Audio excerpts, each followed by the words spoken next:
queria que você pedisse para o Senhor que abrisse o seu entendimento, que te desse ouvidos para ouvir, não é?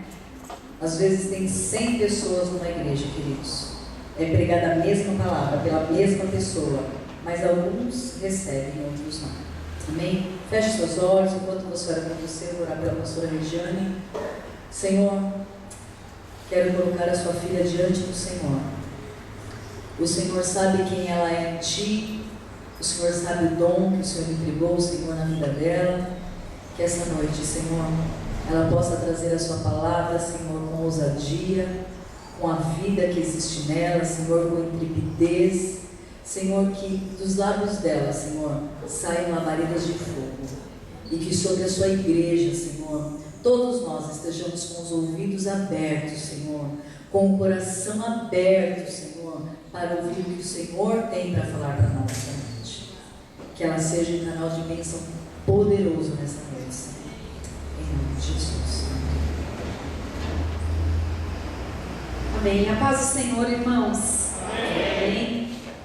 Então seja bem-vindo a mais um Tadel. Você sabe o que é um Tadel? É um treinamento avançado de líderes. Então, todos vocês que estão aqui, em o nome de Jesus, foram chamados, comissionados pelo Senhor para ser um líder. Amém? Para ser um discipulador. E é isso que nós vamos falar nessa noite. Então eu gostaria, nós preparamos alguns, eu e o Adolfo, nós preparamos alguns slides, espero que dê, eu vou tentar me organizar aqui com óculos, com água, que eu estou com sede, por favor, e com os slides. Então olha só,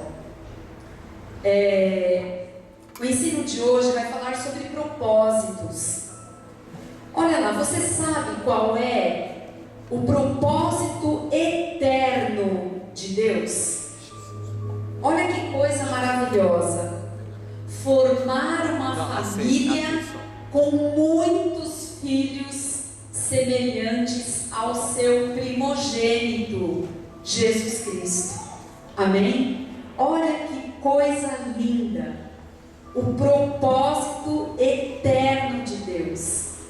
Que os que nascem, que quando a gente aceita Jesus como Senhor e Salvador, a palavra diz que nós deixamos de ser criatura e passamos a ser filhos de Deus. Então, que tipo de filho que o Senhor quer ter? Ele quer ter filhos semelhantes a Jesus Cristo. E eu gostaria que você abrisse a palavra do Senhor no livro de Romanos, porque nós vamos ler a base bíblica para esse texto. Para essa palavra que eu estou falando aqui.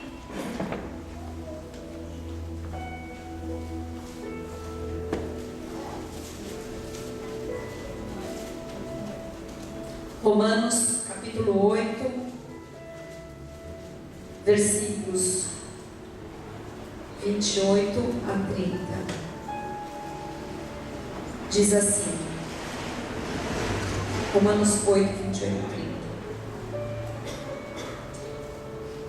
Estamos certos de que Deus age em todas as coisas com o fim de beneficiar todos os que o amam, dos que foram chamados conforme seu plano. Porquanto aqueles que antecipadamente conheceu, também os predestinou para serem semelhantes à imagem do seu Filho, a fim de que ele seja o primogênito de muitos irmãos. Amém? Então Deus nos escolheu antes, Ele nos escolheu primeiro, Ele nos chamou, porque Ele tinha um propósito, Ele tinha um plano. E o plano é que Jesus seja o primeiro e nós sejamos os irmãos de Jesus. Mas Deus tem um propósito eterno. E como é que esse propósito acontece? Olha lá. Passa o próximo, por favor. Maiara, depois você fala, por gentileza. Quando é que se inicia o propósito de Deus, aquilo que Ele quer, como é que acontece no mundo espiritual? Quando alguém entrega a vida para Jesus. Quando uma pessoa aceita Jesus como Senhor e Salvador, dá início a esse propósito de Deus. E isso acontece em diversos lugares. Acontece, por exemplo, a pastora Maria Luísa deve ter ganho muitas pessoas para Jesus no consultório, não foi, pastora? No consultório dentário dela, ela ganhou muitas pessoas para Jesus. Existem pessoas que são ganhas para Jesus através do evangelismo na rua. Muitas pessoas são ganhas para Jesus na igreja. Muitas pessoas são ganhas para Jesus nas células, nas casas de milagres. Vai acontecer também, porque nós estamos convidando pessoas e elas vão aceitando a Jesus. E quando essas pessoas que nós chamamos entregam a vida para Ele, está começando o princípio. E qual o objetivo de Deus para quem recebe a Jesus? Que essa pessoa possa a cada dia se parecer mais com Jesus. Pastora Silvia estava falando aqui. Quando ela aceitou a Jesus, ela foi discipulada pela pastora Maria Luísa, né, pastora? Não foi exatamente o termo que vocês usaram, mas a pastora Maria Luísa ganhou a pastora Silvia para Jesus. E como assim, naquela época era só a Maria Luísa e a Silvia. E aí ela foi ensinando a palavra. Conforme a pastora Maria Luísa ia ensinando a palavra para a Silvinha, foi o que ela testemunhou aqui. Ela nem sabia que eu ia tocar nesse assunto. Ela foi transformada. Ela começou aquelas coisas que ela achava, aqueles achômetros que ela falou, tudo aquilo que ela achava que era certo, que ela disse que tinha um monte disso, ela descobriu que não era bem desse jeito que Deus queria, que estava diferente do que Deus crê que é justo, que é certo, que é correto. Então, ela teve o seu caráter transformado. À medida que ela foi conhecendo a palavra, que a Maria Luísa foi apresentando o Senhor Jesus, que ela apresentou o Deus Pai, que ela apresentou o Deus Filho, que ela apresentou o Deus Espírito Santo, que ela começou a apresentar o reino, que ela começou a apresentar os princípios bíblicos, ela começou a ser transformada, ela começou a ter um caráter diferente. Por quê? Porque o novo convertido, quando a gente aceita Jesus como Senhor e Salvador, nós precisamos que alguém nos ensine essas coisas. Nós precisamos que alguém nos corrija quando nós estivermos fazendo alguma coisa. Às vezes, quando duas pessoas assim, uma ganha Jesus, está muito alto o som, irmãos, tá bom? Ela às vezes compartilha situações da vida dela, que quem está cuidando e que conhece a palavra fala: está fazendo tudo errado, não é por aí. Então o que é que faz uma pessoa que ganhou alguém para Jesus? No caso a gente vai usar o nome de discipulador e discípulo. Vai ensinar essa pessoa, vai aconselhá-la, vai corrigi-la, vai dizer sim e o não. Não, isso está errado. Ou então, faça exatamente assim que Deus gostaria que você fizesse.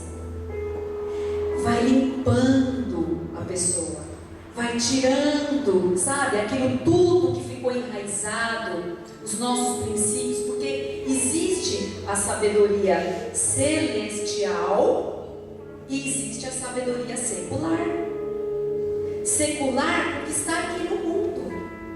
Não é? Aqui no Brasil, por exemplo, ser o Gerson é o quê? A lei de Gerson. O esperto, o cara que leva vantagem em tudo. Aqui no Brasil virou meio que uma lei. O cara que é esperto, que consegue ganhar tudo de todo mundo, ganhar vantagem, ele é um espertão.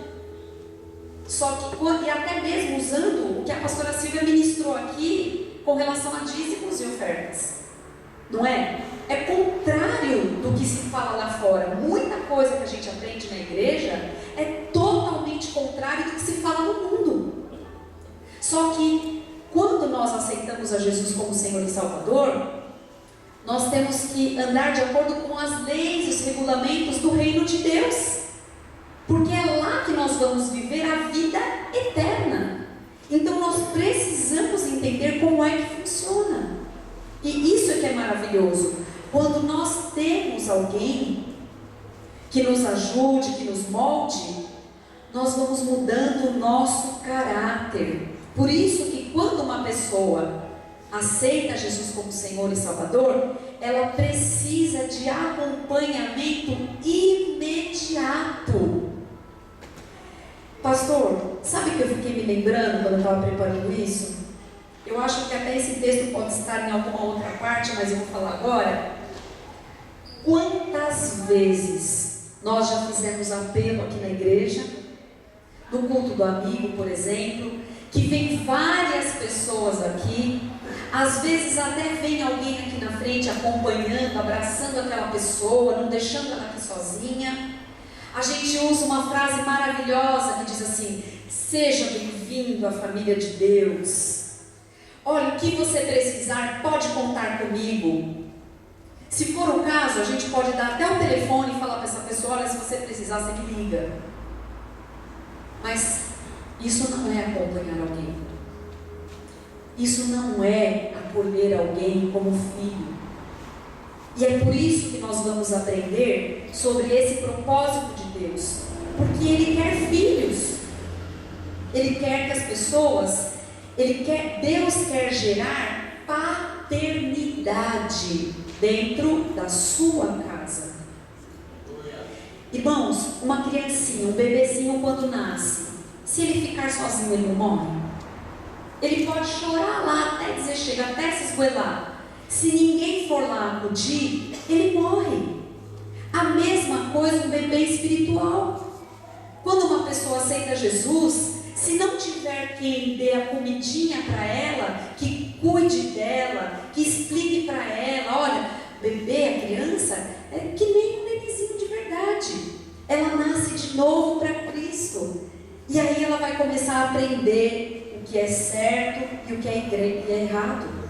E a igreja é o lar que deve oferecer paz a esse bebê. É como se nós adotássemos. Quando nós nascemos para Jesus, a própria palavra diz que nós somos adotados por Ele. Nós somos enxertados na videira verdadeira. Então nós precisamos do quê? Que alguém regue, que alguém pode, que alguém cuide. Isso faz com que o propósito de Deus se concretize. Olha lá,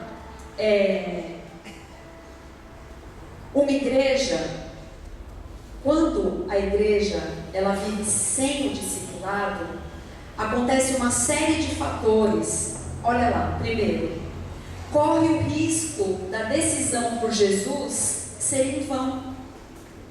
Quando uma pessoa ela não é acompanhada, quando ela não tem essa transformação, esse caráter renovado, ela continua achando que o que ela faz é correto.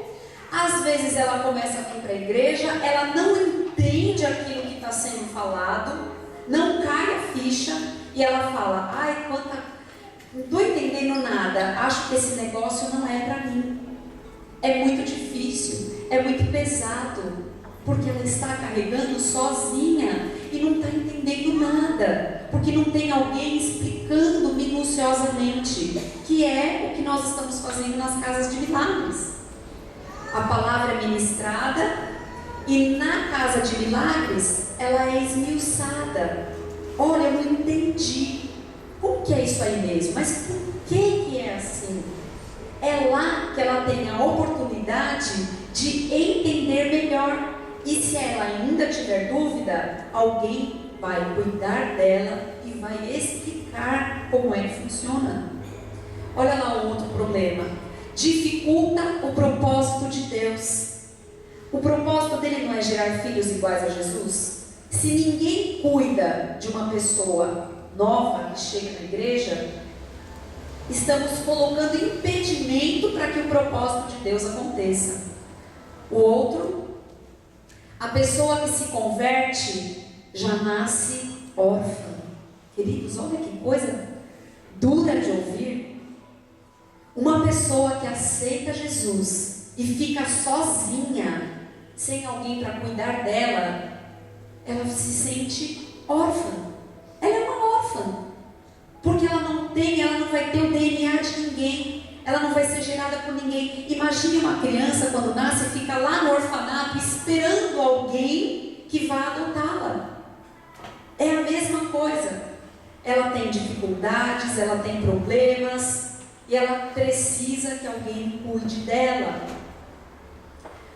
Olha lá, ela não cria um vínculo familiar. Como é que essa pessoa vai viver se ela não tem um vínculo? E não é a forma que Deus pensa, sabe por quê? Imagine um boi, um gado. Deus, Ele não cria gado. Deus, Ele não pensa em criar um boi que fica no meio da boiada, que vai lá para cima, vai andando junto com os outros bois. Sabe o que Deus cria? Ovelha. Ovelha que ouve a voz do seu pastor. Olha que diferença.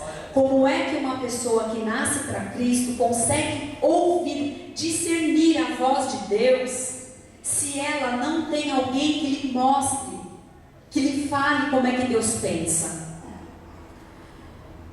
Há grande probabilidade dela se desviar. Uma grande probabilidade. Mas às vezes a gente se esforça tanto para ganhar alguém para Jesus, não é? Deixa eu fazer uma pergunta. Quem aqui sente que é difícil de ganhar alguém para Jesus? Levante a mão. A maioria acha difícil ganhar alguém para Jesus, né? Mas nós vamos ver hoje aqui até o final se Deus pensa que é tão difícil assim. Tem mais alguma? Olha lá. Deus não vai descer do céu para mudar a vida de uma pessoa. Quando vem uma pessoa, quando Deus enviar alguém para você cuidar, quando você ganhar alguém para Jesus, quando alguém por vontade própria, o pastor fizer um apelo e a pessoa vier aqui, e você se sentir impulsionado para ir lá, para cuidar daquela pessoa, você vai dar seu telefone, só que você fala, se você precisar de mim, pode me chamar. Mas olha lá, o que ele pensa. Deus deseja usar você. Não é Ele que vai fazer. O que Deus tinha que fazer, Ele já fez. Ele já fez. Então é você que vai ajudar a cuidar dessa pessoa. Esse texto de João 15,16 diz assim, ó: foi para isso que Deus, o Senhor, nos chamou, para cuidar uns dos outros. Foi para isso que nós fomos chamados, uns cuidando dos outros. E por onde começar? Vamos lá. Por onde começar? Existem 5 propósitos para consolidar uma pessoa quando ela vem para Jesus. Então tá, a pessoa se converteu aqui na nossa igreja, nós estamos seguindo um modelo de discipulado apostólico. E então como é que nós vamos cuidar dessa pessoa? Olha lá, são 5 princípios. Revelar o grande amor de Deus. O segundo, levar o novo convertido a perdoar e ganhar a família pelo bom testemunho, revelar o modelo e a visão da igreja local. O discipulado é um princípio bíblico e levar o discípulo ao nível máximo do seu chamado ministerial.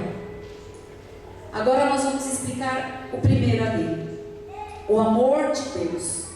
Como é que nós vamos revelar o amor de Deus? Em 1 Coríntios, vamos ler ali, 1 Coríntios 13. Como é que nós falamos do amor de Jesus para uma pessoa, irmãos, nós precisamos entender uma coisa. Existem pessoas que chegam na igreja como o último lugar onde ela vai apostar as suas fichas.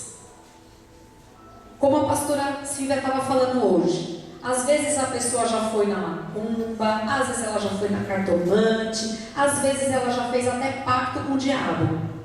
Está com a vida toda destruída, toda arrebentada, está triste, perdeu tudo, perdeu o marido, perdeu o filho, perdeu o namorado, está todo mundo com problema. A pessoa então às vezes está triste, às vezes ela vem por uma enfermidade, porque a grande maioria, infelizmente, chega para Jesus pela dor. Aqueles que vêm por vontade própria, aqueles que a gente chama porque sabe que está com problema, eles vêm com dor, eles vêm com problemas. E aí, nós precisamos mostrar para essa pessoa o amor de Deus, porque não somos nós que vamos fazer milagre na vida da pessoa, a gente só vai cuidar dela, mas a gente vai apresentar o amor do Pai. Então vamos ver lá o que diz 1 Coríntios 13. Diz assim o tema, o amor que vem de Deus. E agora passo a vos mostrar um caminho ainda mais excelente. Ainda que eu fale as línguas dos seres humanos e dos anjos, se não tiver amor, serei como o sino que ressoa ou como o prato que retine.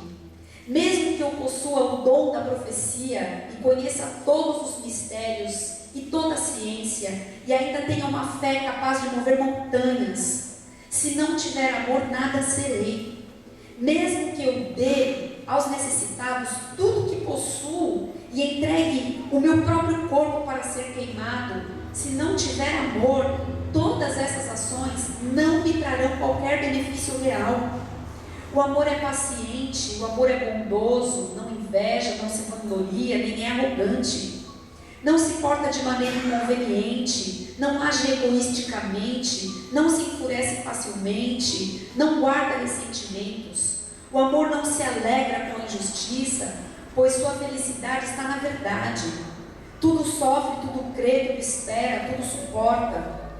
O amor jamais morre, todavia as profecias deixarão de existir, as línguas cessarão, o conhecimento desaparecerá, porquanto em parte conhecemos e em parte profetizamos. Quando, no entanto, chegar o que é perfeito, o que é imperfeito será extinto. Quando eu era criança, pensava como menino, sentia e falava como menino. Quando cheguei à idade adulta, deixei para trás as atitudes próprias das crianças. Agora, portanto, enxergamos apenas um reflexo obscuro, como em um material polido. Entretanto, haverá o dia em que veremos face a face. Chegará o dia em que veremos face a face. Hoje conheço em parte, então conhecerei perfeitamente, da mesma maneira como plenamente sou conhecido. Sendo assim, permanecem até o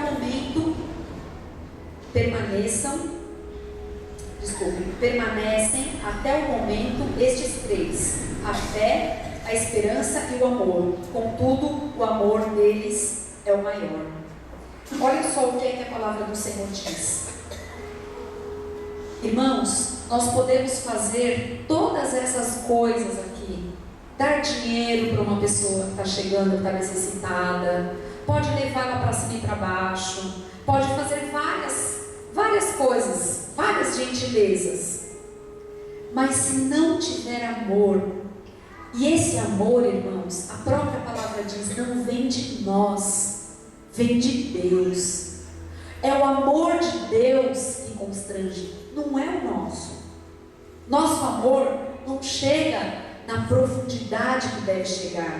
O amor de Deus é que transforma. O amor de Deus é que muda a pessoa e faz ela acreditar que vale a pena confiar nesse Deus, entregar a vida e mudar todo o pensamento dela para ser uma nova pessoa conforme Deus quer. Olha lá. Então ninguém consegue dar o que não tem. Quando uma pessoa entrega o coração para Jesus e ela chega muitas vezes amargurada, entristecida, às vezes ela passou por momentos muito difíceis, como que essa pessoa vai amar a outra se ela não estiver curada, se ela não estiver bem, se ela não estiver saudável? Então ela precisa conhecer direitinho o amor de Deus para que ela viva bem. Então quem entende o amor do Pai decide amar também. E é por isso que nós conseguimos amar, nos amar uns aos outros, porque nós já conhecemos essa verdade, porque nós já conseguimos, muitos de nós já estão parcialmente sarados, muitos de nós já está quase ali totalmente curado. Por isso que a gente consegue cuidar de alguém, por isso que a gente consegue amar alguém.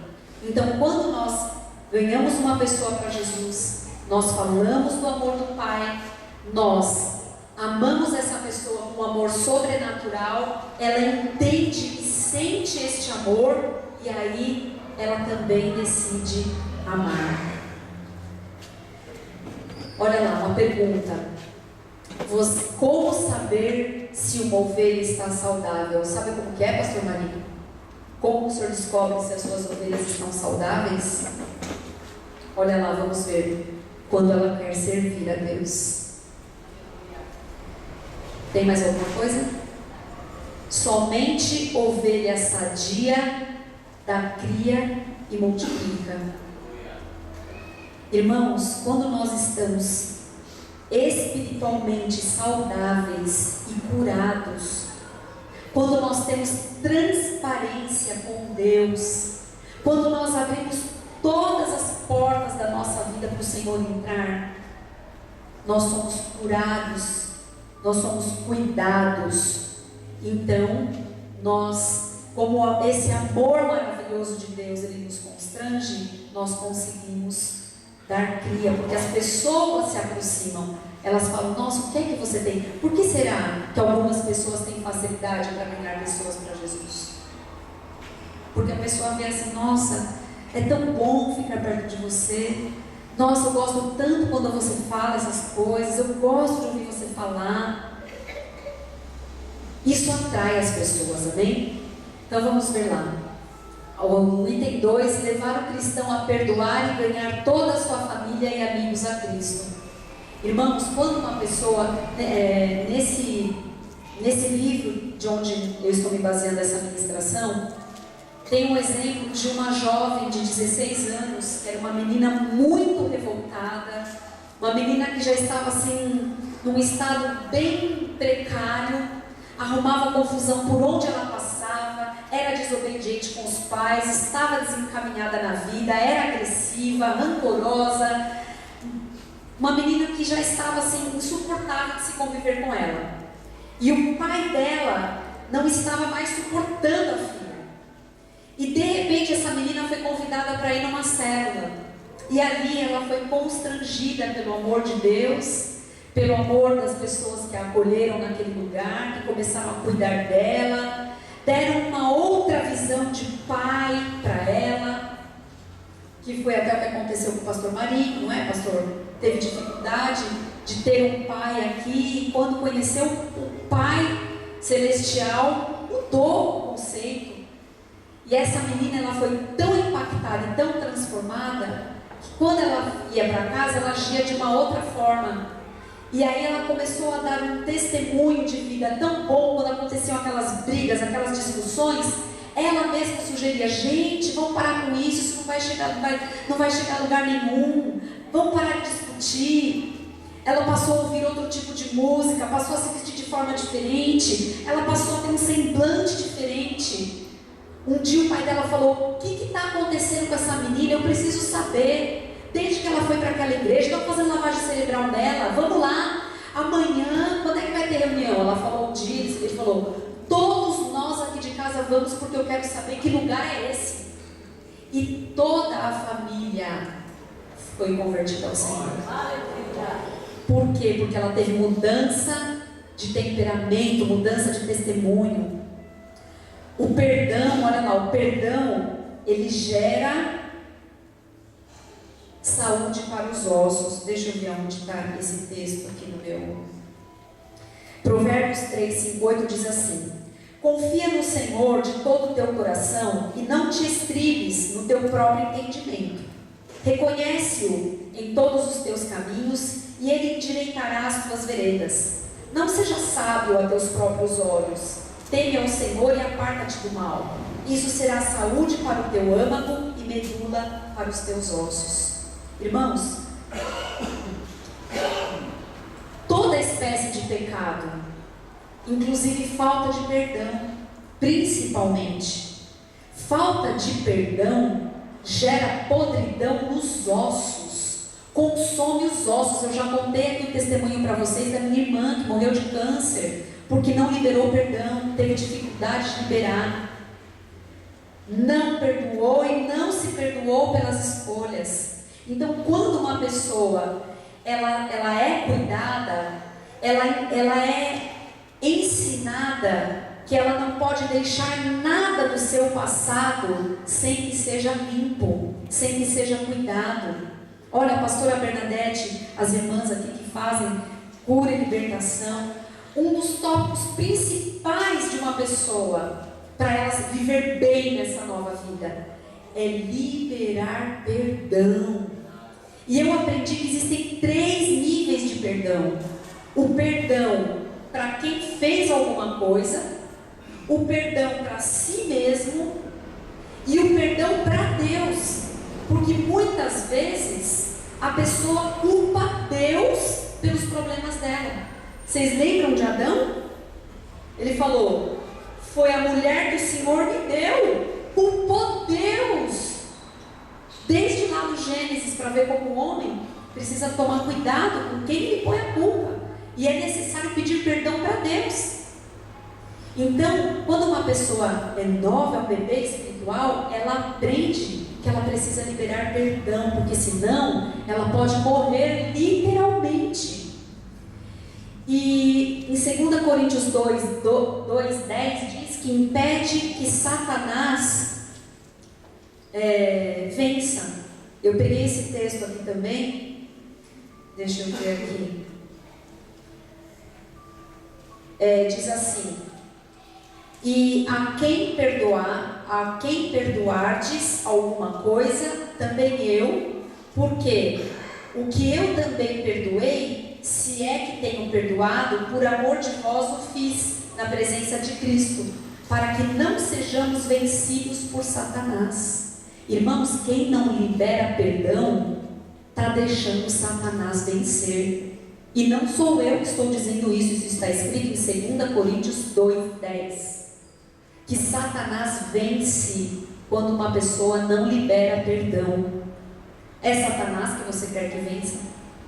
Não, de forma nenhuma, não é? Então, uma pessoa curada é saudável, dá bom testemunho e gera, cria e multiplica sem esforço. Lembra quando eu perguntei aqui? É difícil? Nós respondemos: é difícil. Mas, se nós estivermos totalmente curados, saudáveis espiritualmente, dando bom testemunho, nós atraímos as pessoas, nós damos cria, vai nascendo Rejaninha. Quantas Maria Luizinha tem, hein? Muitas. Olha aqui uma Maria Luizinha aqui, ó. Filhinho de Maria Luiza. Se perguntar aqui na sala quem é filho de Maria Luiza, pode ser que tenha muitos. A Érica também, né? A Érica também é filhinha da Maria Luiza.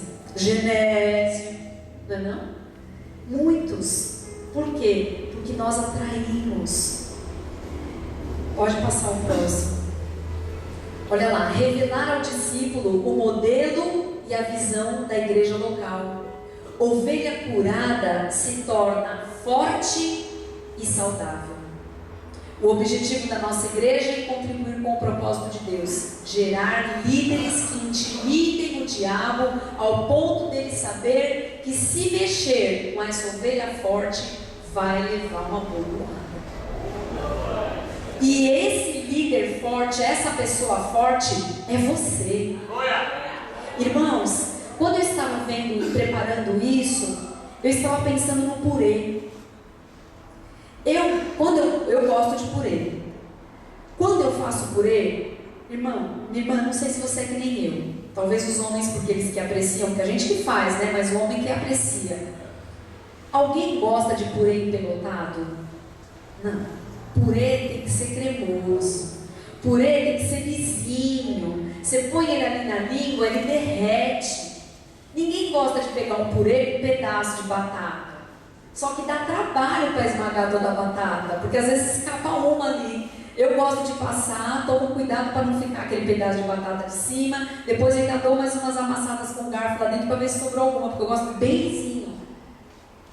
É a mesma coisa um discipulador e um discípulo. O que ele vai fazer? Ele vai conversar sobre vários assuntos. Deus vai trazer à memória coisas do passado ou coisas do presente que nós fizemos, que não está de acordo com a vontade perfeita de Deus. Aí nós vamos ser aconselhados. A pastora Silvia falou outro dia para mim: pastora Rê, depois eu preciso falar com você. E eu falei: Ela falou: tem uma coisa que você está fazendo que Deus não se agrada. Eu, pastora, vai no discipulado. Ela me explicou. Irmãos, o que ela falou para mim, eu não sabia que fazia. Eu não sabia que fazia. E eu fiz uma varredura, saí daqui já conversando com ela. Pastora, você me falou que eu faço isso. Por que você acha que eu faço isso?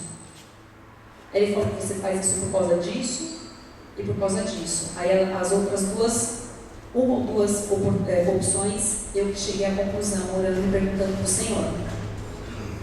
Irmãos, foi luz nas minhas trevas, porque eu não sabia que eu fazia aquilo. Então o discipulado, ele serve para isso, porque o discipulador é alguém que já está ali, um purezinho bem lisinho, para poder ensinar. Só que toda a igreja precisa ser discipulado. Não há ninguém que não precise ser discipulado. Nós vamos ver isso no próximo item. Toda a igreja. Sabe por quê, irmãos? Porque Satanás anda ao derredor procurando alguém para tragar. Então hoje você sai daqui lisinho, ali na porta ele já te joga uma pelota de batata, você já está com problema de novo. Então alguém tem que te falar. Nós temos, a palavra do Senhor nos ensina que nós temos que confessar os nossos pecados para alguém. Então nós temos que falar: olha, eu agi dessa forma, tá certo, o que você acha? Como que eu tenho que fazer? E aí um ensina o outro, amando uns aos outros. Olha lá, Abacuque 2:2 diz que é aquela palavra que diz que tem que escrever letras garrafais. A pastora Maria Luísa conhece, né? Eu coloquei aqui, mas depois você pode procurar na sua casa só para a gente avançar. Diz assim, vai. Então o Senhor me respondeu e disse: escreve a visão e torna-a bem legível em tábuas para que possa se ler por quem passar correndo.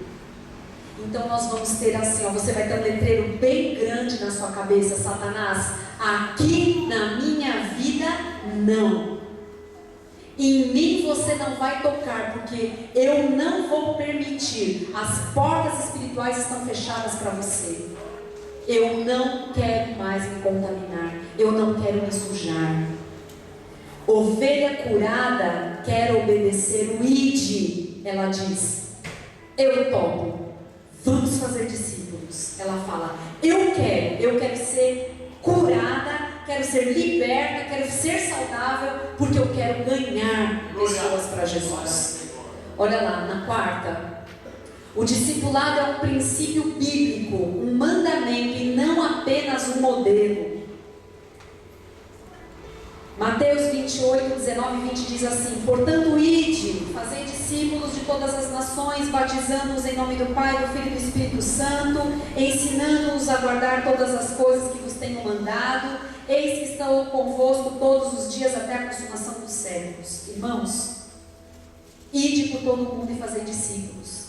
Essas são palavras de Jesus. Não é a igreja que está inventando essa história agora. Simplesmente o Senhor nos revelou. o Senhor tirou as escamas dos nossos olhos e nos mostrou um modelo de ganhar. Não somente da gente ser curado e ficar aqui esperando que alguém, com todo o sacrifício, que a gente consiga trazer alguém para a igreja. Não, o Senhor quer que nós sejamos como um para-raio, atraindo as pessoas. E elas virão e serão cuidadas e curadas e saradas e também atrairão outras. E é assim que nós vamos fazer para ganhar essa cidade para o Senhor. Olha lá, o discipulado, ele não é um curso. Irmãos, discipulado não dura 3 meses, não dura 6 meses, não dura um ano. Discipulado é eterno. Discipulado é uma coisa que não termina nunca. Por quê? Por causa daquilo que eu falei para vocês, porque o inimigo anda ao redor, a gente cai, tem que ter alguém para ajudar a levantar. O discipulado é uma proteção contra o pecado, porque a gente confessa, recebe conselho e caminha para frente. Deus vai usar quem Ele quiser para cuidar de você, porque você obedece o mandamento. Nesse livro explica assim: às vezes a gente tem um discipulador, que nem, por exemplo, a minha discipuladora é a pastora Silvia. Só que vai chegar um momento em que ela vai para a Escócia. E eu vou ter que ter uma outra discipuladora. Aí eu penso assim, poxa vida, eu vou ficar sem a minha discipuladora, como é que eu vou ficar? Eu me dava tão bem com ela, eu não quero outra, eu gosto dela, eu gostava do jeito que ela falava. Aquele chororô todo. Irmãos, não é o discipulador que abençoa o discipulado. Sabe por quê? Porque o discipulado, ele é abençoado porque ele obedece o mandamento de fazer discípulos. Então, Deus vai colocar a pessoa certinha para cuidar de você, porque Ele tem este propósito eterno de fazer de você e de mim um filho semelhante a Jesus. Então, quando Ele souber que outras pessoas em outros lugares estão precisando daquela pessoa que talvez seja o seu discipulador, Ele vai levantar outro para cuidar de você. Não precisa se preocupar. E o quinto e último, levar o discípulo ao nível máximo do seu chamado ministerial. O líder ou o discipulador, ele é um canal de crescimento e sucesso do discípulo. Ele deseja, irmãos, o discipulador, ele deseja que o discípulo dele seja um sucesso. Você pode ter certeza, Dorô, eu quero que você seja um sucesso aonde você for. Didi, você também, porque são as minhas, né? O líder deve sempre orar e jejuar pelos seus discípulos, pagar um preço para que eles tenham entendimento, sabedoria, discernimento, ânimo, coragem, força. O líder precisa incentivar o discípulo a ir além do que ele foi. E eu achei um texto maravilhoso que fala isso, que está em 2 Coríntios 11:5, que diz assim: porque penso que em nada fui inferior aos mais excelentes apóstolos. Olha só o que Paulo disse: porque penso que em nada fui inferior aos mais excelentes apóstolos. Ele não está falando que ele é o máximo, ele está dizendo, eu não fui inferior, ou seja, ele ficou no nível, ele ficou talvez acima deles, ele não ficou abaixo. E é isso o que um discipulador vai ensinar para o seu discípulo, que você cresça até atingir o máximo do seu chamado ministerial. Eu estou aqui em São Bernardo, mas você vai para as nações. Eu estou aqui, eu ganhei 20, você vai ganhar 40. Eu tenho dom de falar, você vai ter dom de profetizar, e orar, e jejuar, e incentivar, e pagar um preço. Vocês estão entendendo, irmãos? Esses são os propósitos de um discipulado. Para que eu preciso ter um discipulador?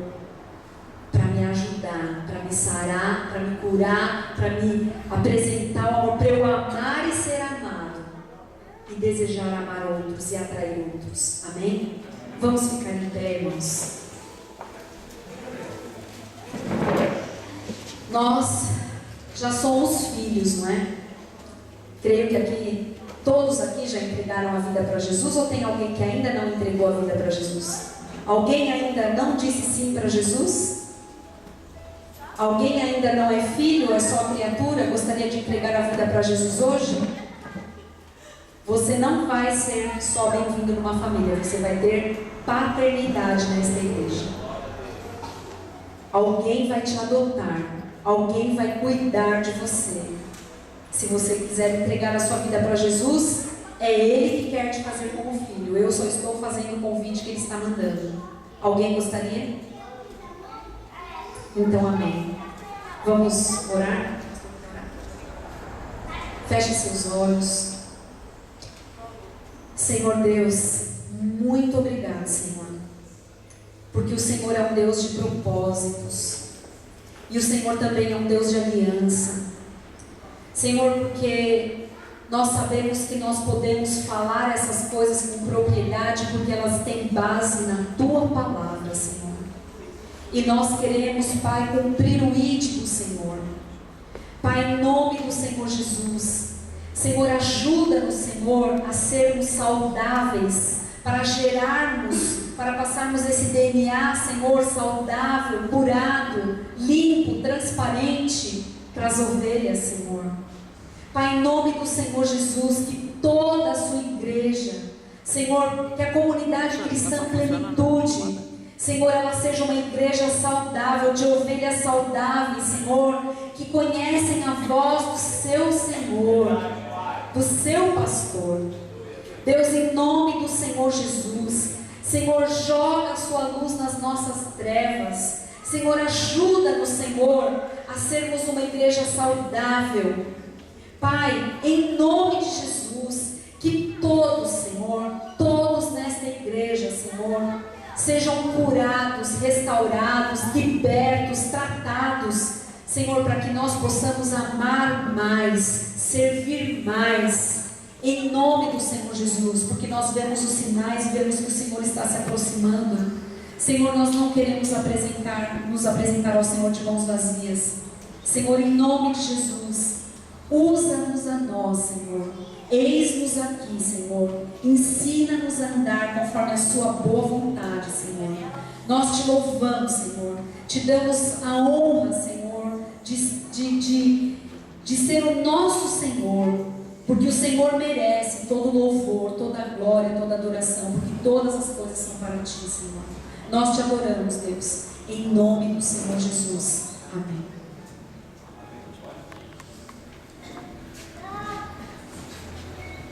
Glória a Deus. Amém, queridos? Nós vamos encerrar. Mas, veja bem, queridos, como a pastora disse aqui, é como se os nossos olhos tivessem sido desvendados. Porque o que diz a Bíblia? A Bíblia diz assim: ide e fazei membros. É isso que a Bíblia diz? Sim ou não? O que a Bíblia diz? Ide e fazei?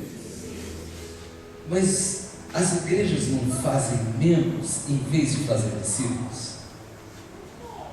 Então é como se fosse desvendar os nossos olhos. Nós precisamos fazer discípulos. É isso que diz a Bíblia. Discípulos é diferente de membros. Como já foi dito aqui, e a pastora disse mais uma vez no purê de batata. A verdade é que as igrejas hoje, elas são um saco de batata e não um purê. São um monte de batatas num saco, juntos, mas não é um só. Um purê de batata é quando existem várias batatas que se tornaram um só. Amém, queridos? Olhe para essa pessoa que está do seu lado. Dê um abraço, né? Diga assim: ó, eu sou um purê com você. Abrace 5 ou 6 pessoas e diz: eu fico feliz porque você é um purê. Um purê. André, nós somos um purê, meu irmão. Nós somos um purê, querido. Oh, glória a Deus. Como é bom ser um purê de batata com você, José.